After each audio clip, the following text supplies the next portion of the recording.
Some girls grow up dreaming of marrying into a better life. I didn't, because I was raised by the woman who created one.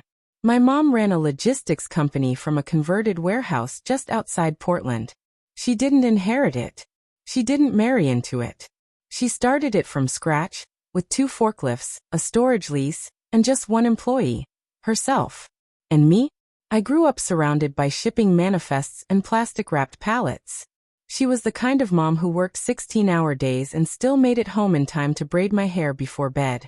She never brought stress home, even though I knew it followed her like a shadow. When I had a science project due, she helped me finish it at 11 p.m. after balancing vendor payments. When I struggled with a bad grade, she didn't scold me. She printed out worksheets and studied with me at the kitchen table. We didn't have luxury. We had stability. No nannies, no new cars, no spring break trips, but we had safety, warmth, and truth. And somehow, I ended up falling in love with someone who had everything I never did. I met Damon at a campus event during my sophomore year. He was a year ahead of me, studying architecture, wearing a blazer, and exuding that quiet kind of confidence that comes from never having to worry about money. He asked what I did outside of classes, and I told him I mostly kept my mom's business from burning down. He laughed. I liked that he didn't push for details. I liked his smile. One coffee led to several. One study session turned into weekend walks. He was gentle and curious, with a wandering mind and a steady heart. I told him early on, I come with forklift grease under my fingernails and about 600 invoices in my inbox. He said, "That's hot." We were opposites, but we balanced. He was calm. I was fire. He didn't mind that I couldn't always afford to eat out, and I didn't mind that his apartment had designer lighting fixtures. The first time he met my mom, he treated her with respect, and afterward, she didn't say much, just gave me a nod like, "All right for now." After he graduated, he got a job at a boutique firm in Seattle. I stayed behind to finish my degree and help my mom expand into a new warehouse. We did long distance. It wasn't perfect, but it worked. Then one February night, he took me to an impossibly elegant rooftop restaurant in downtown Portland. There were candles, heavy silverware, and a view that looked like a painting. I thought he was going to propose. He didn't.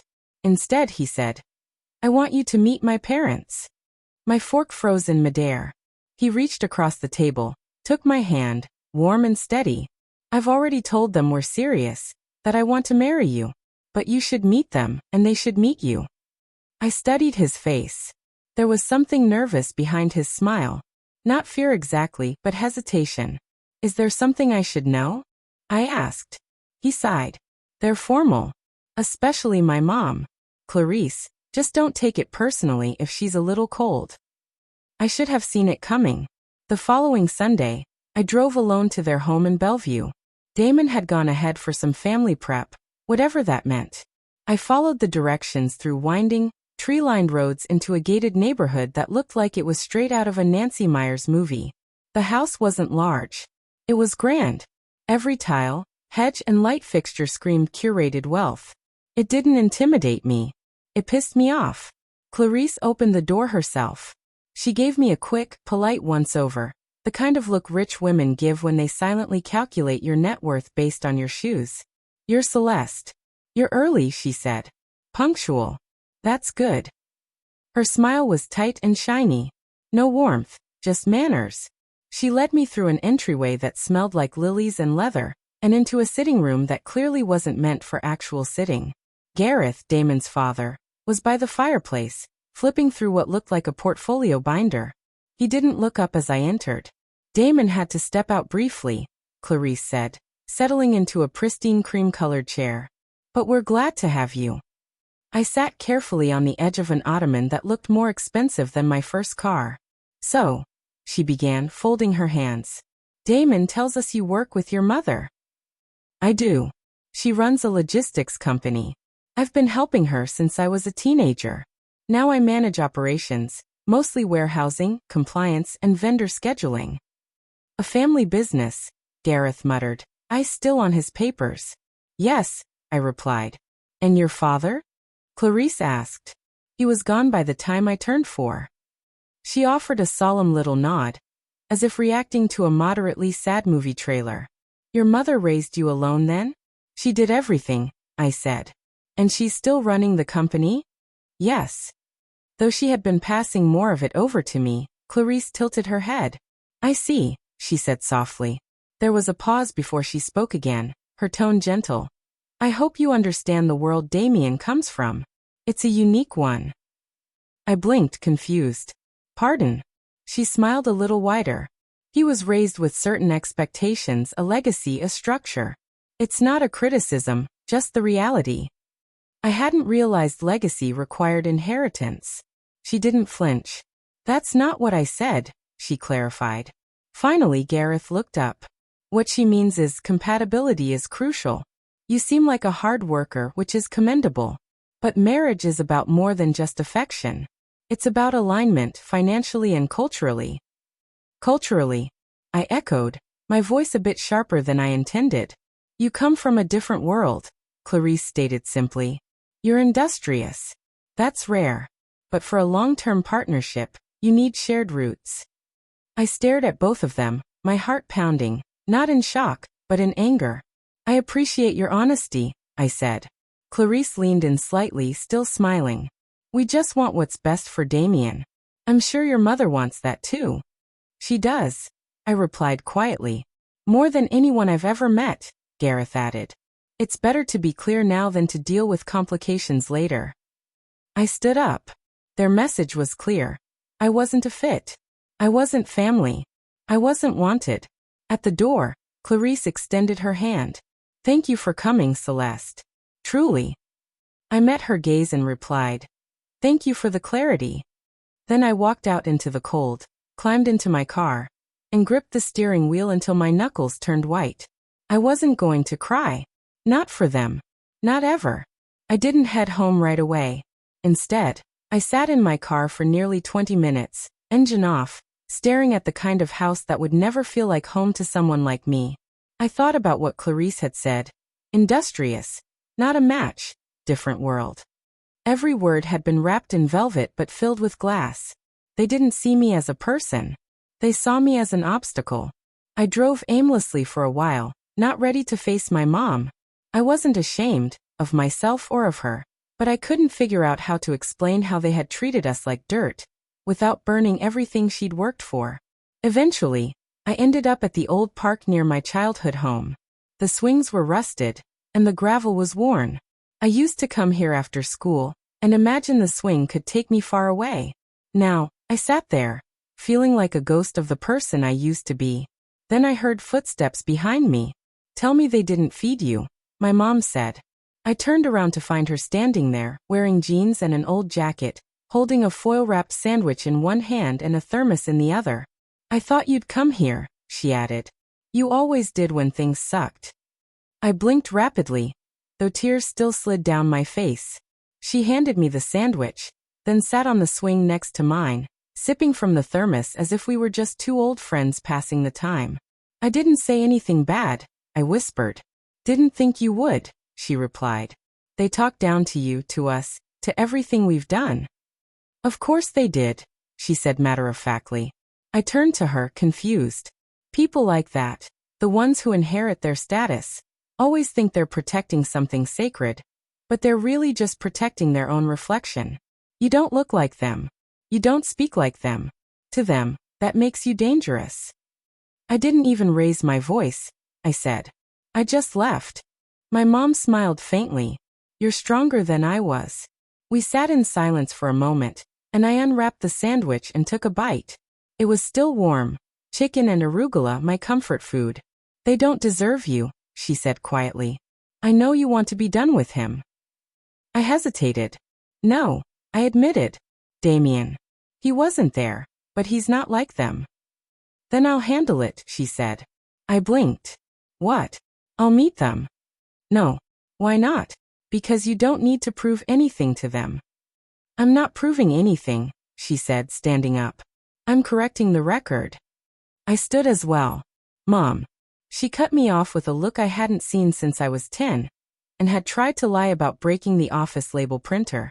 That look meant, I'm going, and you're not stopping me. And just like that, 2 days later, We were standing outside the Alcott house again. Damien had called, apologizing profusely after I stopped responding to him following our meeting. He didn't know what his parents had said, only that I had left and refused to take his calls. When I told him my mom wanted to speak with his family, there was a long pause. Then he said, "Okay, I'll be there." Clarice opened the door with a tight smile, her eyes widening when she saw who stood beside me. "My mother," I said flatly. My mom stepped forward, extending her hand. "Thank you for agreeing to meet with me." Clarice hesitated, just a beat too long, before shaking her hand. Inside, Gareth was already in the living room. Damien stood off to the side, looking like he wanted to disappear into the wall. Mrs. Gareth began. "Celeste's mother," my mom said with a smile. "But most people just call me the reason your supply chain still runs." Gareth's mouth opened, then closed. She didn't sit down. Instead, she slowly walked around the room, as though inspecting inventory. "I thought about not coming," she said. "But then I remembered you leased distribution space from Hunter Logistics. 3 properties to be exact. The Bellevue Industrial Park, the Spokane Transfer Hub, and the secondary lot near Raynor." Clarice stiffened. "My mom owns those buildings," I added. Gareth paused. "And our contracts?" he asked tightly.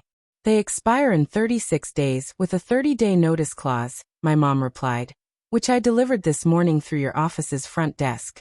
I imagine your legal team is opening it right about now." "Why would you do that?" Clarice asked sharply. "Because you insulted my daughter, and by extension, you insulted me. Not as some self-made businesswoman, but as her mother." Clarice's cheeks flushed. "That's petty." My mom smiled. "No, it's practical." Damien stepped forward. "Mrs. Hunter." But she held up a hand. "I'm not here to negotiate, Damien. I'm here to ask a simple question. Do you love my daughter?" He didn't hesitate. "Yes." "Would you choose her, even if it meant stepping away from all of this?" He glanced at his parents, then at me. "Yes." Gareth's face darkened. "Damien." He said it firmly, "No. You had your opportunity to show respect, and you didn't take it." Clarice abruptly stood up. "And now you expect us to just accept this? Let her come into our family and tear everything apart." My mom stepped in front of me. "She's not coming in. He's walking out if that's what it takes. I won't let you bully us." Clarice shot back. "You already did." I stepped forward. "You tried to make me feel insignificant. You managed for about 5 minutes, but you didn't account for who raised me." Clarice clenched her jaw. My mom turned to Gareth. "I'm willing to reinstate the contracts under new conditions, but only if your son is treated with the same respect he's given us." Gareth nodded slowly. "We were wrong." My mom tilted her head. "About you?" he asked. "Her. All of it." She smiled. "Good. Let's talk about the future." Clarice looked like she had swallowed something sharp. Then my mom casually added, "There's one more thing." Everyone turned. "If Damon is serious about building a life with my daughter," she said, "I'd like to offer him a position at our company. Entry level. No shortcuts. Let him earn his way like the rest of us." Gareth looked like he might explode. Damien, however, looked at me and smiled. "I'd be honored," he said. Clarice didn't speak again. Not when my mom thanked her for the tea she hadn't touched. Not when Damien offered to escort us out. Not even when Gareth gave a stiff nod. As if that would undo the damage done to their carefully constructed world. Outside, the air felt cold and charged, like the calm before a storm. Damon walked us to the car. "She scares me," he whispered. "She raised me," I replied. My mom rolled down the window. "Don't be late on Monday. 7:30 sharp." He smiled slightly. "Should I bring coffee?" "Bring resilience," she replied. "Coffee's optional." He nodded as if preparing for battle. As we drove away, I stared out at the row of gated homes, like neatly pressed suits. I half expected my mom to let out a victorious sigh, or a triumphant smirk, but she didn't. She drove in silence for 10 blocks before speaking. I didn't expect to like him that much. I turned to her. "You liked him?" He didn't flinch. That was rare, and coming from her, it was the closest thing to a standing ovation. Damon started working the following Monday. No corner office, no title. My mom sent him straight to the warehouse intake team. First shift. Steel-toe boots. Fluorescent lighting. Real work. The crew didn't go easy on him. They handed him broken scanners and made him unload pallets in the rain. At first they whispered, "That's the boss's future son-in-law." Then it changed. Ask Damien. He actually knows the process now. Meanwhile, I began transitioning into the role my mom had been preparing me for over the past year. I took on scheduling, vendor audits, and eventually payroll. Each week, she handed me a new responsibility, like passing a torch in a silent relay. "You trust me with all of this?" I asked once, half joking. She didn't blink. "I always did. I just needed you to trust yourself." 3 months in, Damien and I sat on the floor of my apartment, eating takeout, spreadsheets scattered between us. "You know you don't have to impress her anymore, right?" I said. "I'm not doing this for her," he replied. "I'm doing this for us, and maybe a little for me. I've never built anything that wasn't handed to me." That night, I knew I was going to marry him. He proposed in the break room. Seriously, I was microwaving leftover chili when he dropped a ring into my mug. I nearly spilled it. "Sorry," he said, laughing. "This was supposed to be romantic. I didn't expect you to tilt the cup." I fished the ring out with a spoon and said yes with chili on my hands. And I wouldn't have changed a thing. The wedding wasn't big, but it was ours. We rented a riverside lot, set up folding chairs. My mom wore navy and gave a speech that made half the room cry. Clarice and Gareth arrived, sat stiffly in the back, and left before the dancing began. No one missed them. Afterward, over champagne and leftover cake, my mom handed me an envelope. "What's this?" I asked. "Deed transfer," she said. "To the Rainer facility. You're ready." I nearly dropped it. "You're giving me the building?" "No," she said. "I'm acknowledging what's already true. This company is more yours than mine now. I just signed the papers to make it real." That night, I cried in the shower. Not because I was overwhelmed, but because I had finally stepped into a legacy that had always been mine. A few weeks later, Damon showed me a sketch he'd been working on. "A house," he said. "One structure, 2 wings, separate living quarters, shared courtyard. Privacy, but connection. You want us to live with my mom." "Not with her. Next to her. She's going to call it a duplex and pretend it was her idea." Exactly. We broke ground that fall. Damon worked with the construction team every weekend, balancing design with practicality. My mom pretended not to care, but I caught her more than once scrutinizing tile samples with the intensity of a military general choosing terrain. By spring it was ready. 2 entrances, mirrored layouts, 1 open courtyard full of sunlight and quiet. She moved in first, claiming the east wing. Said it had better light for reading, but we knew it was because it had the best view of the backyard. A few months later I stood in the Rainer facility, my facility, watching trucks back into the loading dock. Damien stood beside me, clipboard in hand. "You ever think about how we got here?" I asked. "All the time," he said. "Sometimes I still think your mom's going to walk in and tell me I'm sweeping floors wrong." "She probably will," I said, and we both laughed. My mom didn't officially retire. She just started showing up later, leaving earlier, and saying things like, "You don't need me for this meeting." More and more. But every Friday she still brought donuts. Every Monday, she still walked the floor with a clipboard and noticed things no one else did. And every time someone asked her what her role was, she smiled and said, "I supervise the people who don't need supervision." At a vendor summit later that year, someone introduced me as the daughter of Daphne Hunter. I smiled and corrected them. "Actually, she's my mom and my business partner, but this one's mine." Later that night, I told her what I'd said. She smirked. "Damn right. Now when people talk about Damien, they don't say he married into the company. They say he built something alongside her. And when people talk about me, they don't say she's Daphne's daughter. They say she runs Rainer. But in my head, I'll always be the girl who watched her mom dismantle an empire with a smile and a logistics contract. I didn't marry into a better life. I came from one. And I built the rest with my own 2 hands and a blueprint drawn by the strongest woman I've ever known.